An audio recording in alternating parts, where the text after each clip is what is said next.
श्री शिवाय नमस्तुभ्यम। हर हर महादेव। सावन सोमवार के पवित्र दिन यहाँ पर बांधे एक जोड़ी हरी चूड़ी और 24 घंटे में देखे चमत्कार। सावन का जो महीना होता है वो भक्ति का महीना होता है। सावन का महीना मर्यादा का महीना होता है। सावन के पूरे महीने पर भगवान भोलेनाथ जी का नियंत्रण माना जाता है। कालों के भी काल कहे जाने वाले महाकाल भगवान भोले शिव को सावन का महीना बहुत ही प्रिय होता है। सावन के पूरे महीने में भगवान भोलेनाथ की पूजा अर्चना करने पर भगवान भोलेनाथ शीघ्र ही प्रसन्न हो जाते हैं। कोई भी व्यक्ति साल के किसी भी महीने में संयम और नियम का पालन करे या ना करे, लेकिन सावन के महीने में हर भक्त संयम और नियम का पालन करता ही करता है। सावन के महीने में पूजा पाठ और व्रत करने वाले को लहसुन, प्याज और किसी का जूठा नहीं खाना चाहिए, क्योंकि इस पूरे महीने में व्रतधारी पूजा पाठ करने वाला भगवान शिव की शरण में होता है। तो आप भी ऐसा कोई भी पाप या गलत कार्य ना करें जिससे भगवान भोलेनाथ क्रोधित हो जाएं। आज की वीडियो बहुत ही खास है। अपने फायदे के लिए आज की वीडियो को पूरा देखें, क्योंकि अधूरा ज्ञान विनाश का कारण माना जा सकता है। अगर आप भी भोलेनाथ के सच्चे भक्त हैं और भगवान भोलेनाथ की कृपा प्राप्त करना चाहते हैं तो चैनल को सब्सक्राइब करके और वीडियो को लाइक ज़रूर करें। सावन का महीना विशेष इसलिए भी है क्योंकि सावन के महीने में समुद्र मंथन हुआ था और सावन के महीने में माता लक्ष्मी उत्पन्न हुई थी और माता लक्ष्मी को धन की देवी का दर्जा सावन के महीने में प्राप्त हुआ था। और सावन के महीने में भगवान शिव पर त्रिलोक पर आते हैं और जिसके घर में शिवलिंग रखा होता है, जिसके घर में सावन के महीने में शिव की पूजा की जाती है, उसके घर में भगवान शिव आते ही आते हैं। इस महीने में भगवान विष्णु चातुर्मास के लिए योग निद्रा में चले जाते हैं, तो केवल और केवल भगवान शिव ही सृष्टि का पूरा कार्यभार संभालते हैं। और आपको अपनी इच्छा शीघ्र ही पूर्ण करने के लिए इसी सावन के महीने में सोमवार के दिन आपको इस वृक्ष पर बांधनी है हरी चूड़ियाँ और आपकी मनोकामनाएं शीघ्र ही पूर्ण होगी। आज की वीडियो में हम बात करेंगे कि आपको कौन सी चूड़ियाँ बांधनी है, किस वृक्ष पर बांधनी है और कितनी चूड़ियाँ बांधनी है। सावन के महीने में अगर आप इस वृक्ष पर हरी चूड़ियाँ बांधते हैं तो आपके जीवन में आने वाली सारी समस्याएं दूर हो जाती है। आपका घर परिवार और आपका जीवन में सुखमय बीतेगा और आपका आने वाला समय भी बड़ा ही मनोरंजक और खुशहाल होगा।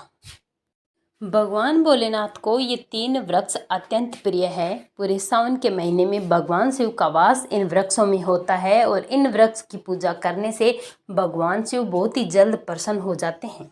शास्त्रों में बताया गया है कि समस्त भूलोक के कल्याण के लिए भगवान शिव और माता पार्वती इन वृक्षों में अवतरित हुए थे, पूरी सृष्टि के कल्याण के लिए। हरा रंग सौभाग्य और उल्लास का प्रतीक माना जाता है, जो मन को शीघ्र ही आनंदित करता है। हरा रंग प्रकृति का ही एक रूप है और माता पार्वती स्वयं एक प्रकृति है। प्रकृति का निर्माण करने वाले भगवान भोलेनाथ हरे रंग से अति शीघ्र प्रसन्न होते हैं। तभी तो सावन के महीने में हरी पत्तियां भगवान को चढ़ाई जाती है, जैसे बेलपत्र, समी पत्र, हर प्रकार के फूल भगवान को अर्पित किए जाते हैं, जिससे भगवान शिव शीघ्र ही प्रसन्न होते हैं। सावन में जो महिला हरे रंग की चूड़ियाँ पहनती है, हरे वस्त्र पहनती है, उन्हें अखंड सौभाग्य की प्राप्ति होती है। और जो महिलाएं सावन का व्रत करती है, भगवान शिव के मंदिर जाते हैं, पूजा पाठ करते हैं, उनको हरे रंग की चूड़ियाँ पहनना चाहिए और हरे रंग के वस्त्र धारण करना चाहिए। इससे माता पार्वती अखंड सौभाग्य का वरदान हर स्त्री को देती है। और भूल कर भी किसी भी महिला को नीले और काले वस्त्र कभी नहीं पहनने चाहिए सावन के महीने में, इससे भगवान शिव क्रोधित हो जाते हैं। ऐसे वस्त्र पहनने से महिला के पति की आयु कम हो जाती है, उनके पति पर कष्ट आता है। पूजा पाठ करने वाली महिलाओं को पूजा का फल ऐसे कपड़े पहनने पर नहीं मिलता है। आप भी सावन के महीने में कभी भी किसी भी दिन या फिर सावन के सोमवार के विशेष दिन पर आप इस वृक्ष पर बांधे 2 जोड़ी हरी चूड़ियाँ और अपने दुर्भाग्य को सौभाग्य में बदलें। मात्र 24 घंटे में आपकी हर मनोकामना पूरी होगी। चाहे कैसा भी दुख हो, तकलीफ हो, कष्ट हो, कर्ज हो, परेशानी हो, कैसी भी परिस्थिति आपके जीवन में क्यों ना आ गई हो, किसी भी प्रकार का रोग क्यों ना आ गई हो, किसी भी प्रकार की अगर विषम परिस्थिति आ जाती है तो ये उपाय करने से सारे दुख और तकलीफ अतिशीघ्र दूर हो जाते हैं। अगर सावन के एक भी सोमवार को ये हरी चूड़ी इस वृक्ष पर आप बांधते हैं तो आपकी मनोकामना शीघ्र पूरी होगी और शीघ्र ही आपकी जन्म जन्मांतर की गरीबी भी मिट जाती है। तो आइए जानते हैं कौन सा है वो वृक्ष। ध्यान से सुनिएगा। सबसे प्रथम वृक्ष है शमी का वृक्ष। आपको बता दें कि शमी का वृक्ष भगवान शिव और माता पार्वती का मिश्रित स्वरूप वृक्ष माना जाता है। इसीलिए शमी के वृक्ष को उमा महेश वृक्ष भी कहा जाता है। इसीलिए पूरे सावन भर इस वृक्ष पर भगवान बोले था भोलेनाथ और माता पार्वती का निवास माना जाता है। सावन के पूरे महीने में हर रोज प्रदोष काल में अगर एक भी दिन आप शमी के वृक्ष के पास जाकर प्रदोष काल के समय इस वृक्ष को एक बार भी छूकर अपनी मनोकामना कर देते हैं तो इससे आपके जीवन के सारे दुख और तकलीफ दूर हो जाती है और आपकी मनोकामना पूरी होती है मात्र छूने मात्र से। इतना बड़ा महत्व है सावन के महीने में शमी वृक्ष को छूने का। सावन के महीने में कच्चा दूध अगर शमी वृक्ष की जड़ में डाला जाए तो इससे भगवान शिव शीघ्र ही प्रसन्न होते हैं और माँ पार्वती का ढेर सारा आशीर्वाद प्राप्त होता है।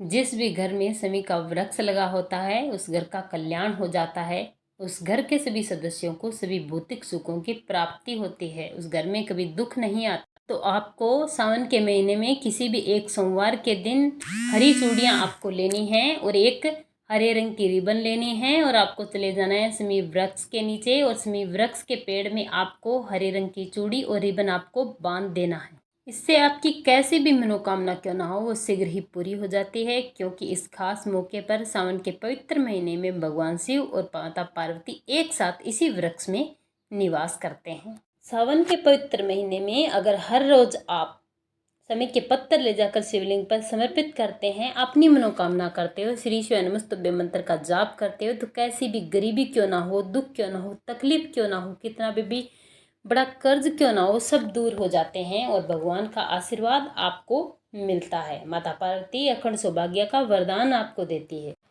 अब बात करते हैं दूसरे वृक्ष की। तो दूसरा वृक्ष है धतूरे का वृक्ष। धतूरे का वृक्ष भगवान शिव के उग्र रूप काल भैरवनाथ के अंश से उत्पन्न हुआ है।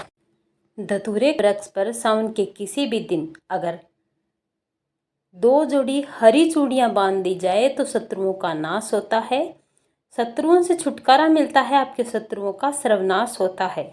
शिवलिंग पर पूरे सावन महीने में धतूरे के फूल चढ़ाने से, फल चढ़ाने से भगवान शिव की कृपा प्राप्त होती है और आपके जीवन से दुख तकलीफ गरीबी हमेशा के लिए समाप्त हो जाती है। और सावन सोमवार के दिन धतूरे के वृक्ष को छूने मात्र से भगवान शिव आपके घर में दौड़े चले आएंगे। अगर सावन के किसी भी दिन धतूरे के वृक्ष पर अगर बाबा काल भैरव का ध्यान करते हुए हरी चूड़ी बांधी जाए तो आपके घर से भूत प्रेत नेगेटिव एनर्जी किया कराया सब खत्म हो जाता है, सब दूर भाग जाते हैं। रोग बीमारी आपके घर में कभी आ ही नहीं सकते, सारे दोष आपके समाप्त हो जाते हैं। और अगर सावन के किसी भी दिन धतूरे की छोटी सी जड़ आपके घर में गाड़ दी जाए तो आपके घर में भूत प्रेत का वास कभी नहीं होता है। शिव के वास से भूत प्रेत और सारी बाधाएं भाग जाती है। और तीसरा और महत्वपूर्ण वृक्ष है बेल वृक्ष। सावन के पूरे महीने में अगर शिवलिंग पर बेल पत्र ना चढ़ाया जाए तो सारे व्रत और उपवास व्यर्थ हो जाते हैं। बिना बेलपत्र के जल चढ़ाना भी व्यर्थ हो जाता है। सावन के में बेल वृक्ष को छूने मात्र से सभी तीर्थों का पुण्य फल आपको मिल जाता है। तो आपको करना क्या है, सावन के पवित्र महीने में किसी भी दिन या सोमवार के दिन आपको बेलपत्री के वृक्ष को छूना है। बेलपत्री के वृक्ष की जड़ में आपको हर रोज एक घी का दीपक लगाना है। इससे आपके समस्त पापों का नाश होता है और आपके घर में धन लक्ष्मी की प्राप्ति होती है। आपको बेलपत्री के वृक्ष को छूकर मनोकामना करनी है माता पार्वती से कि हे माता पार्वती, आप ही लक्ष्मी स्वरूपा हो, सर्वशक्ति स्वरूपा हो, आप सभी दुखों का अंत करने वाले हो और सौभाग्य को प्रदान करने वाली हो, लक्ष्मी प्रदान करने वाली हो। ऐसी मनोकामना करते हुए आपको बोलना है कि हे माता, मेरी गरीबी मिटाए, मेरी निर्धनता मिटाए, मेरे जीवन में चल रही सारी दुख तकलीफें और रोगों को मिटाए। और साथ ही साथ आप प्रार्थना करें कि हमें किसी की हाय लगी है या बद्दुआ लगी है, नजर या दोष लगा है तो उसे दूर करें। साथ ही साथ राहु और केतु का अगर कोई दोष है तो उसे भी दूर।